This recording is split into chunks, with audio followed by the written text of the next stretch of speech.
Hi, everyone. Good morning, good afternoon, or good evening, depending on where you are and when you're watching this. I just want to introduce myself to you as one of the Martian instructors here for the 30-day challenge. My name is Elyse Elaine, and I'm going to be talking to you guys about the idea of confidence, about the all-encompassing idea of having confidence. Who am I? What do I do? Well, again, my name is Elyse Elaine. I am originally from the Bay Area. I have relocated to hot and spicy Las Vegas, but the Bay still definitely has my home. I have been a burlesque performer for almost 10 years now. It'll be 10 years in October. I have also held a residency with Supper Club San Francisco for 18 months, where I was a host and chanteuse. I have also done some Broadway with John Bishegli at the Herbst. I have been a featured performer with Red Hot's Burlesque. I co-produce Womanopoly. That's been a burlesque show that's been up and running for the last 7 years. I am also a radio host here in Las Vegas with Hot 702.5 FM. And I am a dance teacher and burlesque instructor at the Burlesque Hall of Fame Museum here in Las Vegas as well. Blah. So that's my whole spiel. Now, what is it that makes me good at teaching you guys about confidence? Well, because it took me a long time to get here. And throughout that journey, I was able to pick up a lot of tips and tricks and exercises that helped me kind of break out of my shell, so to speak. And I just want to give you guys those same tips and tricks.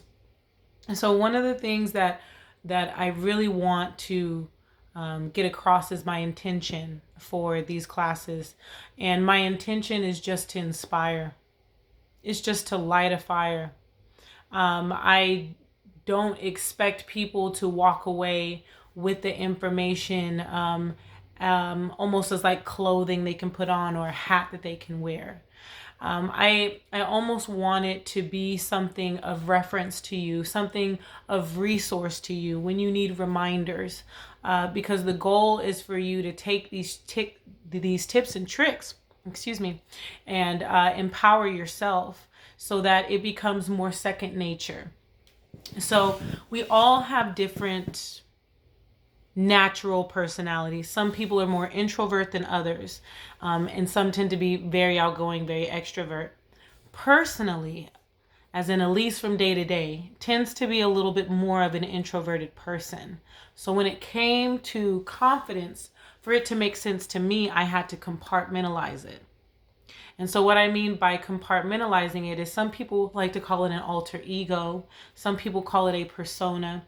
But there's a person that you put in your head in order to exude that confidence genuinely. Because day to day, you're not that person. You're not as outgoing and things like that. And that's fine. There's nothing wrong with compartmentalizing ourselves. Certain versions of ourselves are better acclimated in certain areas or certain situations. So when we talk about confidence and my intentions for you in this class, I really just want you to find something that works. A quote that I may say, or a mantra that I may talk to you guys about, or just a certain way of thinking. And as a part of your homework, I want you to step out of that comfort zone by creating that persona for yourself so that you can step into that person when needed and you're able to grow. We can do this simultaneously because it's the whole idea of duality and being able to be both people. You can be a work in progress and a masterpiece simultaneously. So when we talk about confidence, a lot of times it gets grouped up with words like conceited and arrogant. She's confident and conceited and arrogant. And these words are not synonyms for each other. So I want to talk about the difference between having confidence and being arrogant. It's a gray area. They're very similar. They have a lot to do with your self-esteem. The difference that I see in the two is that confidence has a lot to do with self. You're able to validate yourself. It is a recognition of your skills and accomplishments, maybe even physical attributes that you are able to validate with self, and it be enough. Genuinely, truthfully enough. When you have that confidence, you know your capabilities, you know your skills, you know what makes you attractive, and no one needs to tell you, remind you. That validation really sits in you. Arrogance, it always reminds me, when I think of arrogance, I feel like it's you trying to convince yourself, but you're doing it by projecting your insecurities out onto the atmosphere. So when I think of arrogance, I think of the showboaty aspect of somebody that has to repeat it so many times because they're not really trying to convince you, they're trying to convince themselves. And so when I hear that a lot of times in my mind when I'm working with someone and they say, "Oh, I'm dope. I'm so dope. I'm so good at this. I'm so amazing. I'm fantastic." I always say, "I don't believe you. I don't believe you." And it's not because I don't believe the words that are coming out of your mouth. I don't believe that you genuinely feel that way about yourself. Because a lot of what we say, a lot of our communication, statistics will say about 80% of our communication is nonverbal. So for me, I know a confident person when they walk in the room. They don't have to open their mouth. It's known. It's a fact. It's not questioned. It's a fact. And when I see those type of people, even when I saw them growing up, it was always like, it was something I knew that was attainable by any person. If anybody can do it, then I can do it as well. There is a way of manipulating the energy or the space that you're in to exude that confidence without actually having to tell people over and over again.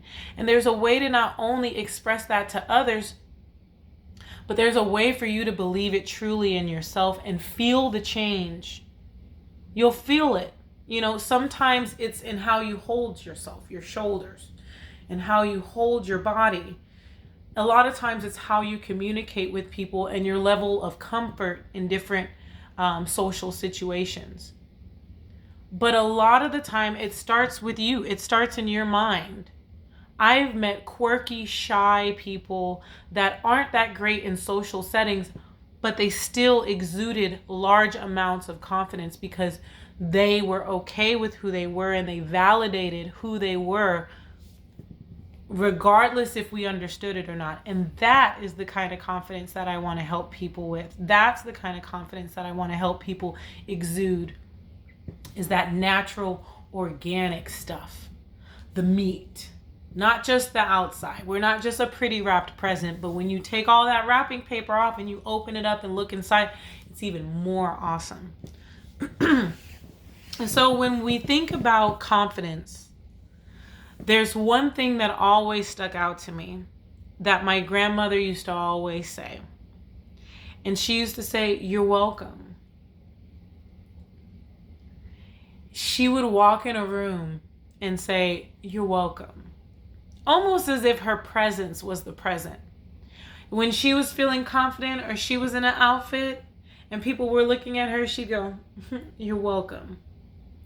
Almost as if she knows she's being thanked just by the way people are looking at her and the attention that she's able to grab. It's people thanking her. So she says, "You're welcome." And I love the idea of that. When I host and I MC shows, I use it as a joke, but a lot of truth is said in jest. And when I'm on stage, I love to just kind of stand there and just say, "You're welcome," and just allow myself to sit in the idea that the people watching me right now in the audience are thankful, are grateful to be here. They want to be here. They're happy to be here. So it's like, "You're welcome." And it can come off as arrogant. It can. You're welcome. I didn't thank you for anything. But your engagement did. How much attention you're paying me did. So it's kind of understanding when you walk in a room what type of role you want to take. And then deciding at that point that not only is that your role, but that other people are aware of it too. It's kind of like being a leader. Most leaders don't have to say they're a leader. It's the same with confidence. Most people don't walk around, confident people don't tell you that they're confident. You know that they are. And it's not an assumption. You know that they are.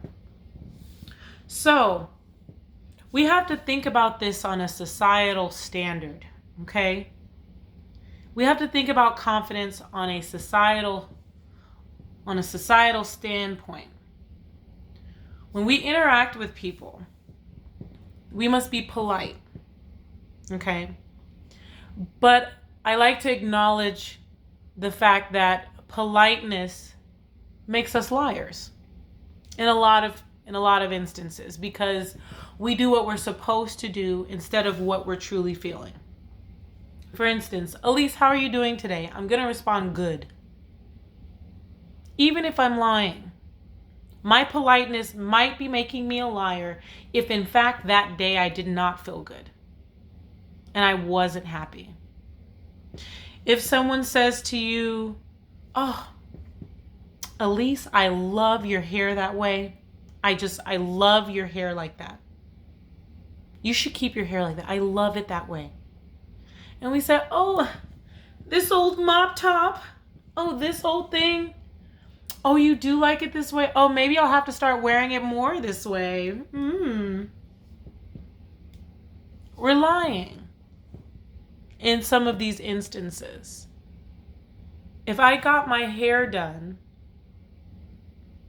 I will try to project this idea that I didn't realize how awesome it was until this person complimented me.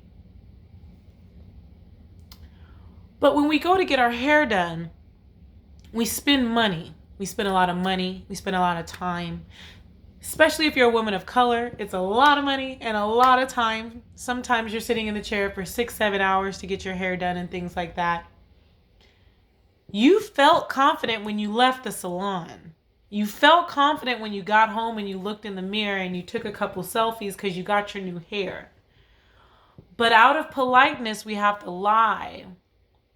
We have to appease the other person and make this other person feel as though their comment validates us. It validates our confidence. It validates our hairstyle. Right? So for balance, I like to switch it up a little bit. And this is an exercise that I encourage everyone to do. I like to agree with compliments. Not all the time. But as a reminder to myself that I had already felt this way. Especially in a situation where I truly did. I remember being complimented on a dress that I was wearing. And this dress, I had wanted this dress for a while. I had tried the dress on in the store and I had walked out and I didn't get it.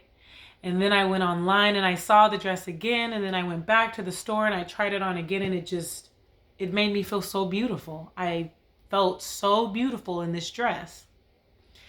And I remember walking into the Christmas party with this beautiful dress on, feeling beautiful, feeling confident. And I had one of my coworkers at the Christmas party be like, Elyse, oh my God, you look beautiful. And I was about to, what we do when people compliment us. Oh, I got it on sale. Oh, But just in that moment, I decided to say, I agree. And the other person just kind of sat there. Like, you agree? I said, yeah, I agree with you. I do feel beautiful. I feel beautiful in this dress. I agree. I agree with your compliment. And It just threw them for a whole loop. They didn't know what to do. They didn't know how to feel. They weren't sure if they were offended. And even if they were offended, they weren't sure by what.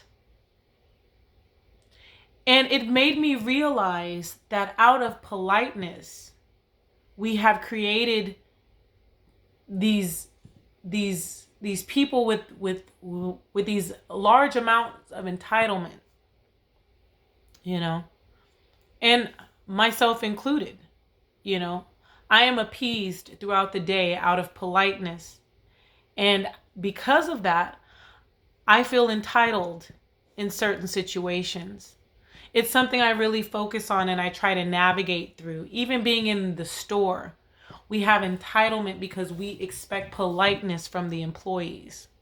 They don't get to have a bad day. They don't get to go through things. They don't get to have real feelings, because regardless, as an employee, I'm entitled to their, or because they're employees and I am a patron, I'm entitled to their politeness. I deserve it. Right? So when we have these moments where we kind of bust that societal bubble and we say, you're actually not entitled to that. I give it out of politeness, but it's not something that's yours. You're not entitled to it. And so a lot of times, you know, we would rather just take the easy route. We would rather just be the ones to say, oh, this old thing, oh, thank you so much for your kind words, and like let them go on. But I think it's a really good exercise to agree with compliments, especially if you do agree, if you genuinely agree. I feel like that would be your first step in exercise towards confidence. If you've been waiting to dye your hair emerald green and you finally dyed it that beautiful emerald green color, you looked for the colors, you mixed all the colors at just the right proportion, added just the right amount of lavender to, or this color, and adding just amount of conditioner to do this or whatever, and you create this beautiful green hairstyle. And someone wants to compliment you, like, oh my God, I love your hair green. If that's something, if you truly agree with them, say, yeah, I agree. I love my hair green. Let's see what happens. If there's a lull, let that lull happen. Feel validated in the fact that you can agree with someone's compliment of you. You can recognize what other people see in you. You can be aware of what attracts other people to you, and that's okay. And that's okay. That's completely fine. It's fair. It's good for balance. Another thing that I wanted to talk about too is manipulating the energy in the room. That has a lot to do with our confidence too. You'll notice that you can manipulate the energy in a room with confidence. You can draw people to you. You can make yourself stand out. You can make people follow you or follow along with an idea. I remember being in a club and watching a man get up off his chair and walk into the middle of the dance floor. And he just started doing the hustle, like the line dance, the hustle, with just the utmost confidence. Big movement, super confident, just dancing. And the next thing you know, someone was next to him doing the same dance move. So then I joined in. And by the end of it, this man, having not said a word, had the entire club doing the same dance, the same line dance. He manipulated the energy in that room. He moved it around and he shifted it and he made it exactly what he wanted it to be without even saying a word. Without saying, hey, everybody do this dance. Watch me. Watch me. No. And we can do that as well.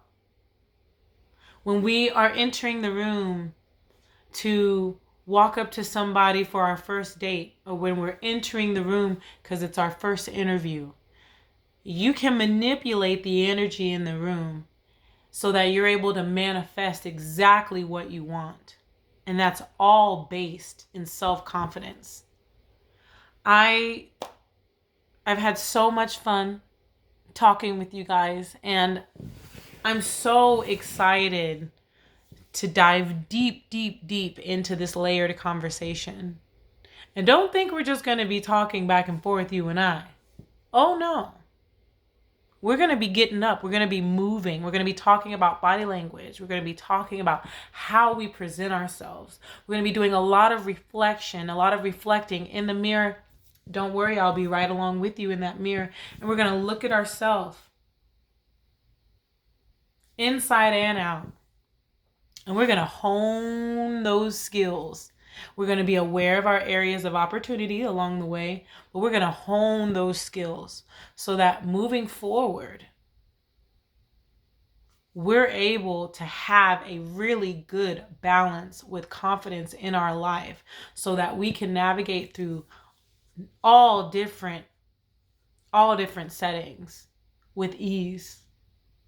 I hate to sound cheesy, but with ease and confidence. Yeah. I hope you guys will come along with me. I'm excited. Stay tuned. Bye.